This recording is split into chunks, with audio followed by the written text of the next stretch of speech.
தீங்கு செய்பவர்களுக்கு பகரம் தீங்கு செய்பவர்கள் தாங்கள் இல்லை என்று எனக்கு தெரியும்.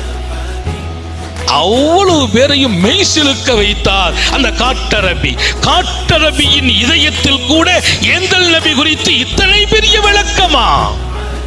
ஒரு காட்டரபியின் இதயத்தில் ஏந்தல் நபி பதிவு செய்யப்பட்டிருக்கிறார்கள். எப்படி பதிவு செய்யப்பட்டார்கள் எனக்கு தெரியும். தாங்கள் தீமைக்கு கூலி தீமை கொடுப்பவர் அல்ல. தவறு செய்தால் மன்னிக்கும் மனவுபான்மை படைத்தவர்கள் தாங்கள் என்று நான் அறிந்திருக்கிறேன். அவர் வார்த்தையை கேட்ட இனிமையில் ஏந்தல் நபிகள் ஸல்லல்லாஹு அலைஹி வஸல்லம் அகமகிழ்ந்து சிரிக்கிறார்கள். கொடுப்பான், நிறைய கொடுத்து விடு, நிறைய கொடு. அன்னலாருக்கு சிரிப்பு வருகிறது. ஏன்?